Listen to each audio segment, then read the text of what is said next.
tubashimiye ko murimo kutwumva. Umva inkuru y'iyi si n'ibiyiriho mu minota 30. Iyi ni inkuru ivuga ku buzima bwanjye, jyewe umuntu ndetse n'isano mfitanye n'ibindi binyabuzima n'ibiri ku isi byose. Iyi nkuru itangirira mu ishyamba mu gace kamwe muri Tanzania. Ni ahantu abantu bataba. Ni isi y'inyamaswa z'igasozi. Muri ibyo biti hatuyemo inguge zitwa Colobus. Iyo ugeze hafi y'iryo shyamba uhumva amajwi ya Colobus z'ingabo. Urusaku rwazo rugamije kumvisha izindi nyamaswa ko iyo Colobus yo n'umuryango wayo bafashe aho hantu kugira ngo hatagira indi nyamaswa ihirahira iza kuhaba. Colobus ziba mu matsinda y'imiryango. Buri wose ugira agace kawo mu ishyamba. Ni itegeko ry'ubuzima rigomba kubahwa. Nyamara Colobus ntabwo ari indwanyi. Ni inyamaswa y'inyamabere iba iharanira kurinda umuryango wayo byonyine. Ni inguge zibera mu mashami y'ibiti.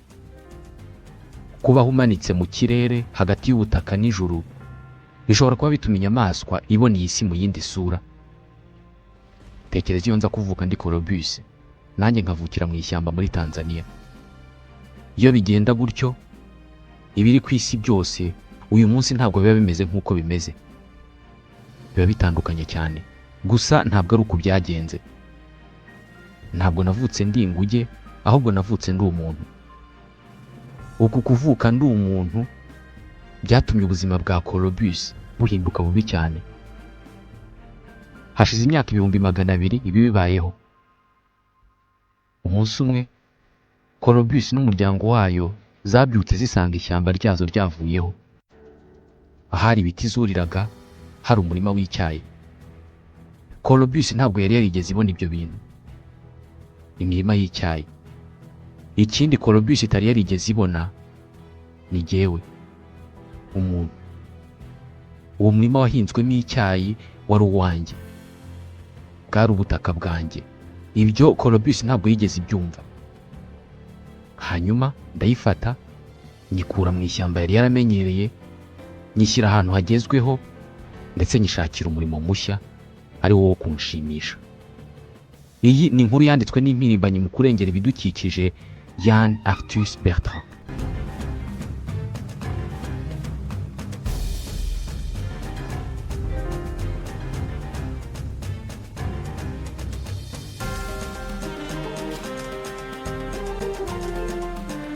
Tuba mu isi ishashagirana twubatse uko tubishaka, ariko ubuzima bwo mu mashyamba buracyari muri twe.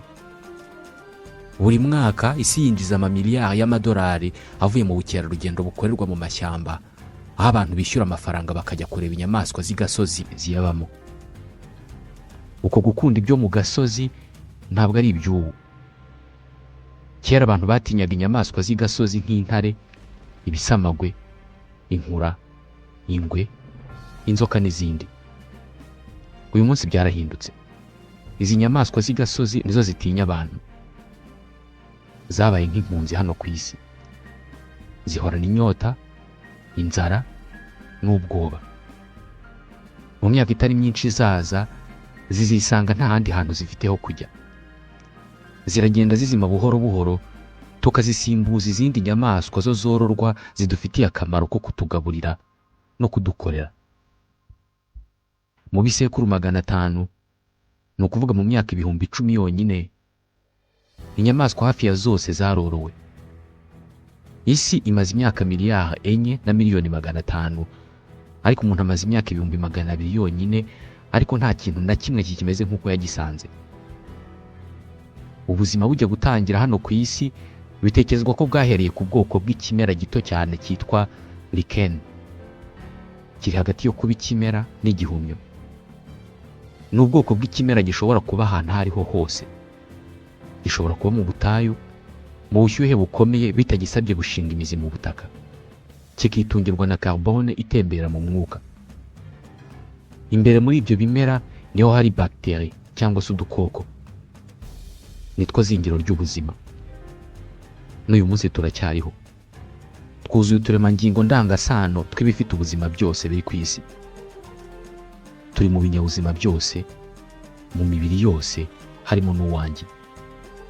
Utu dukoko dufatanije na oxygene n'imirasire y'izuba byabyaye ibihumyo. Ibihumyo biri mu binyabuzima bya mbere byageze ku isi. Ntibirya, ntibigira imitwe cyangwa se amashami, ariko bifite udutsi cyangwa se imigozi ikwira hose mu butaka ikabibeshaho. Byihanganira ukuma k'ubutaka uko ari ko kose, bihumeka umwuka uwo ari wo wose, biba ahantu aho ariho hose, bikizirika cyangwa se bikamera ku kintu icyo ari cyo cyose. Ntabwo bigira amababa, ariko kubera uburyo imbuto zabyo zoroshye, umuyaga wabifashije gukwira isi yose. Uyu munsi munsi y'ubutaka huzuye imigozi cyangwa se imizi yabyo izengurutse isi. Ntabwo tuyibona, ariko irahari. Ikorana bya hafi n'imizi y'ibimera. Tugiye kuvuga ku bwami bw'ibimera bwakwira bugacya. Ku isi hari amoko 300,000 y'ibimera. Byose bitunzwe n'imizi ikura ibibitunga mu butaka n'amababi akura ibibitunga ku zuba. Bicumbikiye ibindi binyabuzima kubera ko 1/4 cy'urusobe rw'ibinyabuzima ruri ku isi rwibera mu mashyamba kimeza. Nko mu ishyamba rya Amazon riruta ayandi yose yo ku isi, habarurwa amoko 16,000 y'ibiti. Iyi si y'icyatsi kibisi ni ikurura umwuka wa carbone ugira uruhare mu kwangiza ikirere, ikawifashisha mu gukora inkwi cyangwa se uruti rw'ibiti n'amababi. Yarangiza igasohora umwuka wa oxygene dukeneye kugira ngo tubeho. Iki gikorwa nicyo cyatumye isi ihinduka ahantu hashobora guturwa, nyamara siko yari imeze mu myaka 350 ishize. Isi yose yaragurumanaga imeze nk'ikirunga cya rutura. Uyu munsi ku isi hari ibirunga 1,500 byose bigifite ubushobozi bwo kuruka. Ibyinshi biruka ku rwego rudakanganye cyane kubera ko ibibarirwa mu ijana nibyo bishobora kuruka kugera ku rwego rw'icyitwa Barowarbunga muri Islande. Bakita ikirunga gitukura kubera ibikoma by'umuriro gisohora bishyushye kurenza °C 1000. Mu bihe bitandukanye kuri iyi si iruka ry'ibirunga ryatumye ubuzima buzima mu bice bimwe na bimwe. Ibinyabuzima byose bigashya bigakongoka bikavaho, ariko ubuzima bukazagaruka. Mu by'ukuri ibanga ry'ubuzima ku isi riba mu nyanja.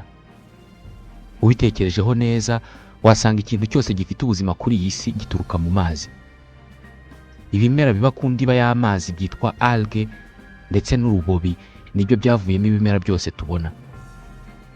Udusimba tuba mu mazi twitwa crustacés turimo ingaru n'utundi nkazo nitwo twavuyemo udusimba twose tuguruka turimo imibu, ubuzizi, isazi. Amafi niyo yaciye inzira ku ivuka ry'inyamabere zose zo ku isi. Umukurambere wa kure w'abantu we yasaga nk'inyamaswa zitwa iguana, nazo zikunze kuba mu mazi. Zirajya kumera nk'ingona. Ziri mu nyamaswa zifite amaguru 4 ariko ziba mu mazi. Aya maguru 4 niyo zifashishije ziva mu mazi zigenda ku butaka, ziga guhumekera hanze y'amazi, ziza kuvamo izindi nyamaswa, nazo zavuyemo izindi nyamaswa, nazo zavuyemo izindi nyamaswa, nazo zavuyemo twe. Hari ibinyacumi by'ibihumbi by'inyamaswa zavuye mu mazi zijya ku butaka mu mashyamba ya kimeza.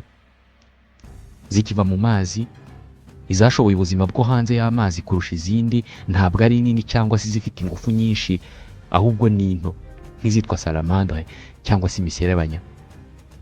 Imitubu nayo ikomoka kuri izi. Ku isi hari amoko 5,500 y'imitubu. Ni utunyamaswa tworoshye cyane. Uruhu rw'umutubu rukurura byose. Rubamo ibinyabutabire biwubeshaho, uburozi ndetse n'ikinyakaremano kiwurinda ububabare rimwe na rimwe. Ibi byahinduye imitubu zimwe mu bakurambere b'uruhererekane rw'ibinyabuzima ku isi. Abandi bakurambere b'ubuzima bari hano ku isi ni ingona. Inyamaswa igira uruhu rukomeye cyane n'urwasaya rwa rutura. Ariko ingona ntabwo ari inyembaraga nk'uko igaragara. Ni inyamaswa zibeshwaho n'ahantu ziba. Buri mpinduka y'ubushyuhe iyo ari yo yose irazinaniza. Ibi byatumye zimenya kwihangana igihe kirekire. Ntabwo zikunda kwimuka. Uko kwihangana kwazo kwazigishije kwihisha no kwiyoberanya. Izindi nyamaswa nyinshi zo mu mazi ibi ngibi nazo zarabyize. Hari akanyamasyo kitwa matamata kaba mu bice birimo amazi muri Amazoni. Gashobora gufunga umwuka kakamara amasaha menshi kadahumeka kihishe mu mababi y'ibiti gategereje umuhigo. Inzoka yitwa anaconda nayo ishobora kwihisha ahantu hamwe mu gihe cy'iminsi myinshi itegereje ko hari umuhigo uzayihasanga. Kuva abantu babaho, inzoka zabaye mu bitekerezo n'imibereho yabo. Ibisigo, imigani, ibitekerezo n'imyizerere y'isi yose yuzuyemo inzoka. Ni nazo zavuyemo igitekerezo cyo guhimba inyamaswa zitwa dragon, bivugwa ko zicira umuriro. Icyo amashyamba kimeza n'imigezi bitwibutsa ni uko imikoranire hagati y'ibinyabuzima ari ingenzi cyane kurusha uko tubitekereza. Intozi n'imiswa biba mu mashyamba bizi kuba hamwe, bigatora umuyobozi, bikiyubakira inzu, bikigabanyamo amatsinda. Buri ryose rikagira inshingano. Hakaba izubaka, izijya gushaka ibyo kurya, izijya gushaka amababi y'ibiti mu ishyamba, ubundi zigahinga ibihumyo. Abigeze kwica ibyobo n'ibihepfu ku mugina ibi ngibi barabizi. Biba byarahinzwe n'imiswa. Iyi mikoranire no kwishyira ku murongo kw'inyamaswa nibyo byabaye iherezo ry'ubuzima bw'ikinyabuzima kimwe kimwe. Ni imibanire n'imikoranire y'ibinyabuzima ku isi yatangiriye. Aha niho urugamba rw'inyamabere rwatangiriye. Inyamabere ni inyamaswa zifite urutirigongo, zikagira amaraso ashyushye, zikonsa abana bazo kandi zikaba mu matsinda y'imiryango n'amoko. Ibyo mvuze ari byo konsa abana, kuba mu matsinda agizwe n'imiryango n'amoko bihita bihindura ibintu byose ku mibereho. Ubuzima bwo mu muryango burangwa n'imyitwarire n'imibereho ubundi itagatekerejwe ku nyamaswa. Imibereho irimo gufashanya no gukorera hamwe. Izi ni ingingo ebyiri zahinduye iyi si uko imeze uku nguku. Gukorera mu matsinda n'imiryango byazanye umuco, kwigishanya no guhererekanya ubumenyi. Ubumenyi n'amatsiko nibyo byatumye ibikoresho bya mbere bikorwa. Gutangira gukoresha ibikoresho birimo amabuye, ibiti n'ibindi. Kuva iki gihe ubuzima bwo mu ishyamba bwari butangiye urugendo rwo kurangira. Aha rero ni inkuru yanjye itangirira. Jyewe umuntu. Abantu ikidutandukanya n'izindi nyamaswa ni imitekerereze yacu iduha ubushobozi bwo guhimba ibitabagaho. Mu myaka 36,000 ishize, abantu bariho icyo gihe bagiye mu buvumo bwa Chauvet mu Bufaransa, bashushanya ku bikuta by'ubwo buvumo ibishushanyo birenga 1000. Bakoresheje amakara kubera ko bari baramaze kuvumbura umuriro, ndetse bakoresha n'ibiti n'amabuye. Bashushanyije amoko 18 y'inyamaswa zirimo iz'inkazi nk'intare, mamut arizo bakurambere b'inzovu, inkura, isatura. Nta gishushanyo na kimwe cy'umuntu kirimo. Umuntu ntabwo yigeze yishushanya. Yashushanyije ibindi binyabuzima. Umuntu washushanyije ibi bishushanyo muri ubu buvumo agomba kuba yaribajije ibibazo byinshi akabiburira ibisubizo, hanyuma agahitamo gutwikiriza amatsiko ye ubugeni. Iyi yari yo ntangiriro y'umuco mu bantu. Gutekereza izi nyamaswa yabonaga mu ishyamba akazishushanya nibyo byaje kumuha igitekerezo cyo gufata zimwe muri zo akazorora. Ibi nabyo byamuhaye igitekerezo cyo gutangira gukora ubuhinzi. Gusa mbere y'uko ibi ngibi bibaho, yabanje kwifashisha bimwe mu bice by'izi nyamaswa kugira ngo arokoke imiterere y'ikirere. Uku niko batangiye kwica zimwe muri izo nyamaswa, bakazambura impu zazo, bakazambara kugira ngo birinde ubukonje. Ibi byabasabaga kwica inyamaswa nini cyane kurusha izindi. Ibintu byose umuntu w'iki gihe yagendaga bibonera ibisubizo, ariko hari kimwe cyaje kumunanira kucyumva. Urupfu. Urupfu ruri mu bintu byishe uruboza ibitekerezo by'abantu ba mbere babayeho. Ni gute umuntu asinzira maze guhera ubwo ngubwo ibimwerekeyeho byose bikaba birahagaze bikarangira. Kubera kubura igisubizo kuri iki kibazo, havutse ibyitwa shamanism. Ni imyizerere y'uko hari ibinyabuzima bishobora kuvugana n'imyuka yose ifite ubushobozi bwo kubona no gukora ibyo abantu badashoboye. Mu yandi magambo, ni imyizerere y'uko hari umuntu cyangwa se ikindi kinyabuzima gishobora kuvugana n'Imana. Guhera iki gihe ubuhigi bwahindutse ikiguzi cyangwa se ingurane.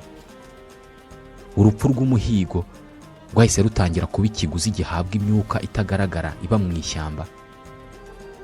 Bahise batangira kumva ko ibintu byose bifite ubuzima.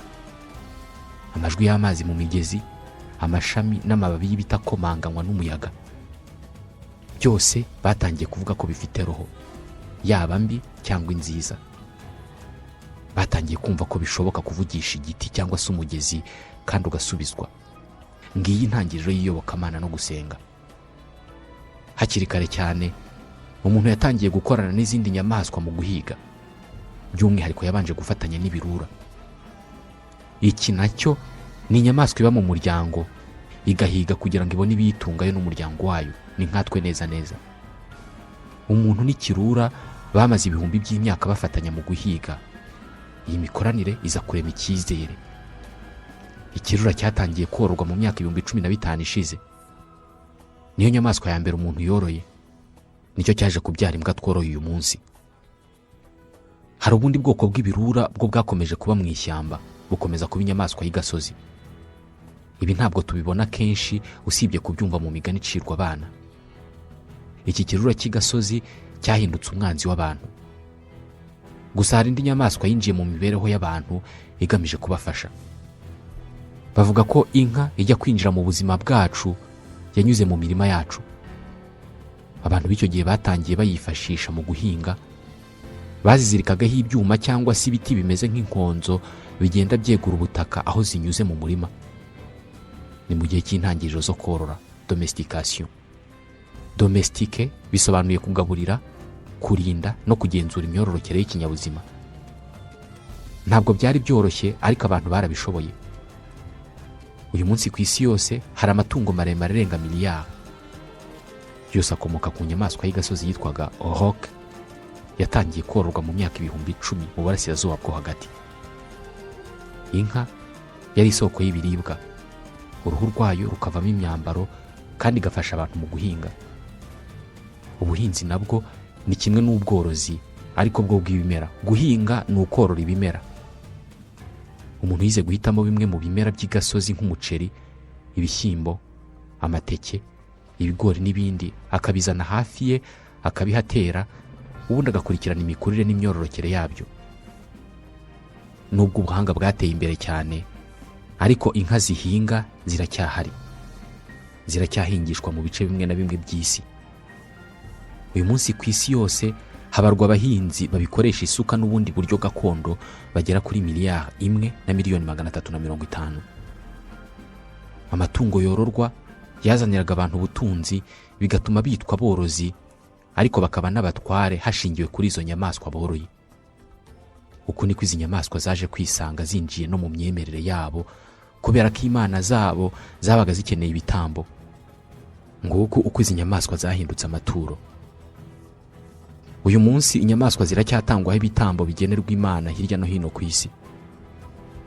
Mu myaka itari ya kera, miliyoni nyinshi z'Abahindi n'Abanyanepal rimwe mu mwaka bajyaga ahantu hitwa Gadimai muri Nepal. Babaga bagiye gutanga ibyifuzo byabo ku Mana itanga ububasha yitwa Gadimai. Buri muryango waje gusaba Imana wazanaga rimwe mu matungo awufitiye umumaro munini. Rimwe na rimwe rikaba ari itungo ryari rigize ubukungu bw'urugo. Bakarizana hateraniye ayandi, bakaryica. Abantu bize ko kugira ngo babone ubuzima bwiza hagomba kubaho urupfu rw'ikindi kinyabuzima. Mu 2014 amatungo 200,000 yatanzwemo ibitambo ku munsi umwe wo gutanga iki gitambo cya Gadimai. Bwari ubwa nyuma kubera ko amategeko mu Buhindi no muri Nepal yahise akuraho burundu ubu bwoko bw'ibitambo. Gukuraho itangwa ry'iki gitambo nk'uburyo bwo kurengera inyamaswa byari nk'ikimenyetso, kubera ko ntabwo byahinduye ikintu kinini, kubera ko jewe umuntu mfite uburenganzira ku rupfu n'ubuzima kuri iyi si.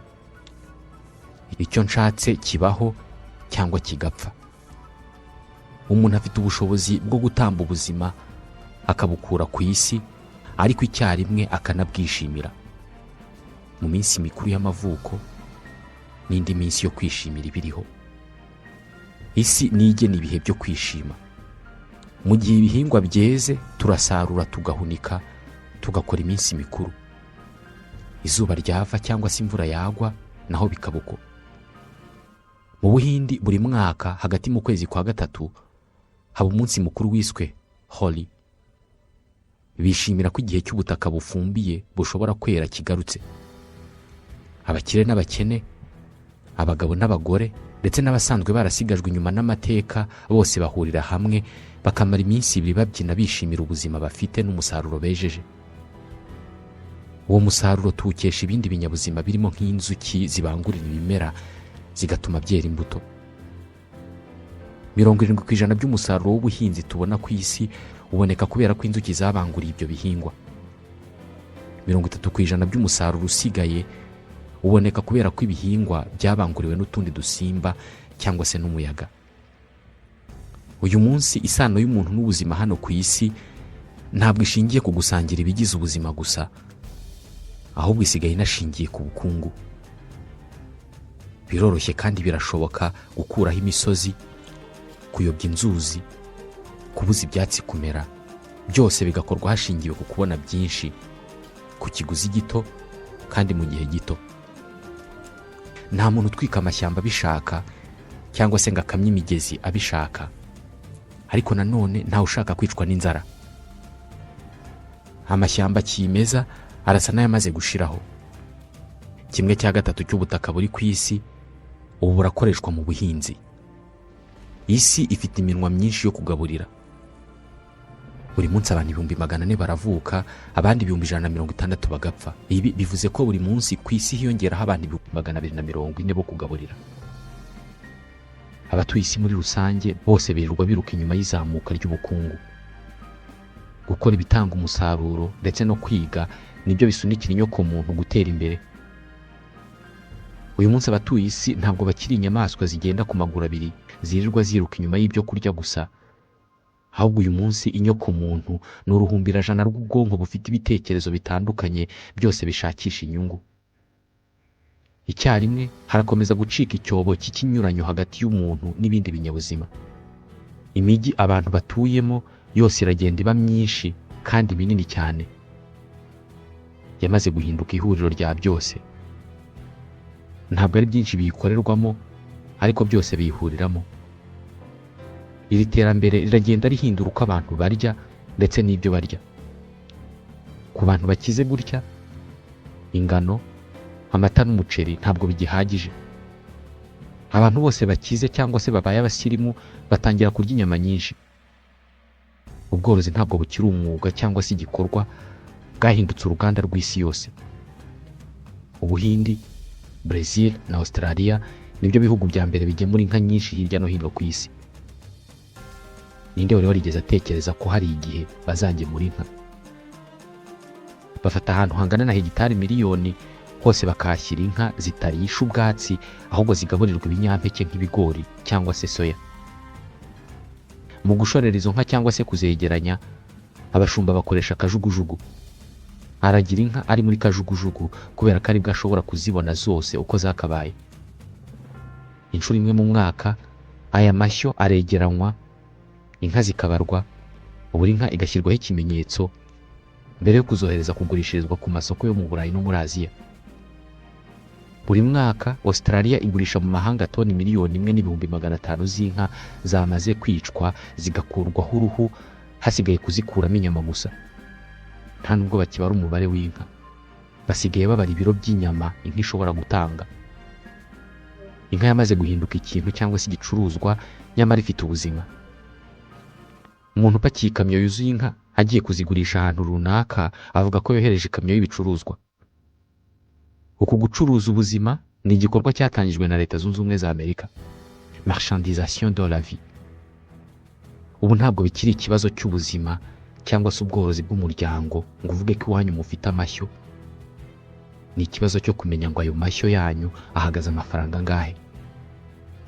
Usibye kuzigaburira ibinyampeke no kuzitera imisemburo ituma zikura ku muvuduko munini, hamwe na hamwe banazigaburira ifu y'izindi nyamaswa baseye ku buryo zibona proteine zihagije zituma zikura ku muvuduko munini cyane. Igishakwa ni ugukora inyama vuba mu buryo budahenze kandi ku nyungu nyinshi. Aho icyo dukora ni ugufunga amaso. Inka n'ihene zahindutse nk'inganda zikoreshwamo ibinyabutabire. Ku ruhande rumwe barazinjizamo ibinyabutabire bikora nk'amazi n'ubwatsi, ku rundi bakazisohoramo toni miliyoni 700 z'amata buri mwaka. Izi nyamaswa ziri mu bubabare bukomeye, ariko ni ngombwa cyane ko tubona umusaruro kandi abaguzi bakagura badahenzwe. Imashini ziragabanya ikiguzi cyatangwaga ku bakozi bakoresha amaboko, zikaba arizo zikama inka n'ihene, ni nazo zizica. Indi ntambwe yigize umuntu kure y'izi nyamaswa. Icyo nshaka ni ukurya inyama, ariko ntabwo nshaka kumenya ko ari ngombwa kwica inyamaswa kugira ngo mbone inyama. Kugira ngo mbigereho mfunga amaso. Buri mwaka umuntu yica kandi agacagaguramo ibice inyamaswa miliyari 60. Ubuzima miliyari 60 ni hafi inshuro 10 abantu bari ku isi mu mwaka umwe. Inganda zo kwica ni ukuvuga amabagiro agezweho ndetse n'ubucuruzi mpuzamahanga nizo nzego zonyine zishobora guhaza inzara y'inyama idasiba kwiyongera kuri iyi si. Umurimo wo guha urupfu izi nyamaswa waratunganijwe cyane, ushyirwamo isuku n'ubuhanga bwinshi cyane. Ntabwo tugitanga urupfu tubinyujije mu mbugita, ahubwo dukanda buto ibindi mashini ikabikora. Ntabwo tukica ingurube, tuzikuramo kimwe mu bizigize zigahita zipfa. Ntabwo tukirya inyamaswa, ahubwo turya inyama, intongo, steak, escalope, brochette. Nkaho nta buzima bwigeze buba muri ibi biryo. Igisubizo kuri roho zacu ni ukureka kubitekerezaho cyane, no gufunga amaso. Imyaka 10,000 ni ibisekuru 500 by'abantu bikurikiranye kimwe inyuma y'ikindi. Imyaka 10,000 yonyine niyo byasabye kugira ngo amashyamba y'isi ashireho, imikenke n'ibibaya bigabanuke. Ibyanya byagenewe inyamaswa byarasunitswe bijyanwa ahantu kure y'aho iterambere ryageze, ariko ntabwo bibuza ko amakimbirane hagati y'inyamaswa z'igasozi n'abantu abaho inshuro nyinshi. Aha niho havuye igitekerezo cyo kurema ibyanya bikomye. Botswana ni imwe muri parike nini ziri ku isi. Ikibaya cy'uruzi rwa Okavango kiri mu bice by'isi aho abantu ari bake kurusha inyamaswa. Abantu bahasura bagiye guhura no kureba inyamaswa za nyuma z'igasozi zisigaye ku isi.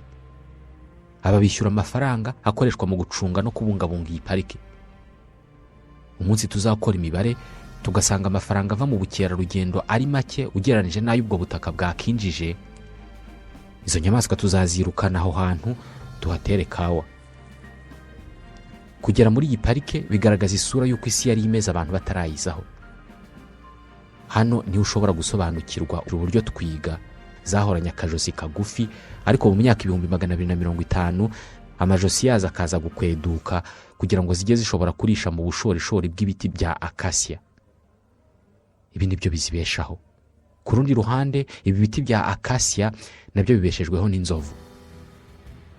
Zirya amababi n'imbuto zabyo, ubundi zikituma aho zinyuze hose za mbuto zikamera, bityo ibiti bikororoka kandi bigakwira hose. Okavango ibamo inzovu 200,000. Ziba mu matsinda, buri ryose rikayoborwa n'inzovu y'ingore nkuru kurusha izindi. Zikoresha amahembe yazo mu gushishura ibihu by'ibiti no gukura itaka ku mizi zikayirya. Nta gushidikanya amateka y'abantu afitanye isano ya hafi n'ay'izi nyamaswa kurusha uko abantu babitekereza. Inzovu 200,000 ziba muri parike ya Okavango ni 1/2 cy'inzovu zose ziri muri Afurika. 200,000 ni nyinshi cyane ku kuba zaba ahantu hamwe nka Okavango. Gusa aha niho honyine zisigaranyeho kuba. Zigomba kwiga kubaho nk'impunzi.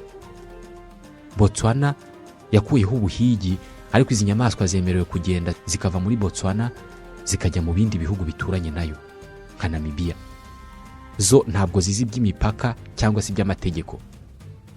Namibia yo igurisha impushya zo kwica inyamaswa, ugatanga amafaranga bakakwemerera kujya mu ishyamba kwica inyamaswa.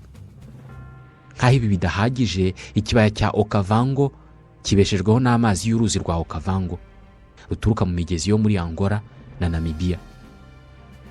ni ibihugu bikeneye cyane aya mazi kugira ngo biyakoreshe mu kuhira imyaka mu mushinga ukomeye cyane wo guhinga umuceri. Uyu mushinga nutangira, iki kibaya gifite ibyago byo guhinduka ubutayu. Ubuzima bw'izi nyamaswa buzaba burangiriye aho, ariko nanone ni gute utakumva abaturage bakeneye amazi yo kuhira imyaka yabo? Mu gihe iherezo ryazo ririmo kwegereza, leta z'ibihugu n'abarengera urusobe rw'ibinyabuzima baragerageza kurokora no kubungabunga izanyuma zisigaye. Ibyanya bikomye byo muri Afurika y'Epfo nibyo buhungiro bwa nyuma bw'inkura za nyuma zisigaye ku isi. Bimwe mu byanya byaho byamaze kuba bito ku kuba byakwakira izirenze kuzo bicumbikiye kugeza ubu ngubu. Bahitamo kuzimurira mu bindi byanya. Mu 2017 inkura zigera kuri 18 zazanywe muri parike y'Akagera. Bayitera urushinge rugizwe n'ibinyabutabire bihagarika inyama zayo ntizikomeze gukora, bakayifunga amatwi n'amaso bakoresheje igitambaro, bakayizirika kuri kajugujugu cyangwa bakayuriza indege. Umutima w'iyi nyamaswa ya rutura yo ku butaka ushobora guhagarara iramutse imenye ko igiye kuguruka. Isi yareze abahanga mu kubungabunga ubuzima bw'izi nyamaswa, abaveterineri. Bakora ibyo bashoboye byose ngo zibashe kurokoka. Hari abandi benshi baharanira kurengera urusobe rw'ibinyabuzima bahangayikishijwe cyane no kuzima kw'izi nyamaswa. Iyi nkuru irasa n'inzoka yiruma ku murizo. Jewe umuntu ku ruhande rumwe ndarokora izi nyamaswa, ku rundi nkazirimbura. Inzovu zirashiraho ku muvuduko munini cyane kugira ngo zivanweho amahembe yazo. Inkura nazo nuko amahembe yazo arakenewe. Barayasya, ifu yayo igakoreshwa nk'umuti muri Aziya. Ikiro cy'ifu y'amahembe y'inkura kigurwa miliyoni 50 z'amanyarwanda. Kirusha agaciro zahabu. Iyi nkuru yose kuyumva biteye agahinda. Mu kwirinda ko gahinda, funga amaso. Gusa izi nyamaswa umunsi zizashiraho burundu, nzafunga amaso utayafungura. Naha dusoreje iki kiganiro, mwakoze kutwumva. Nitwa Ismael Mwanafunzi. Naho utaha.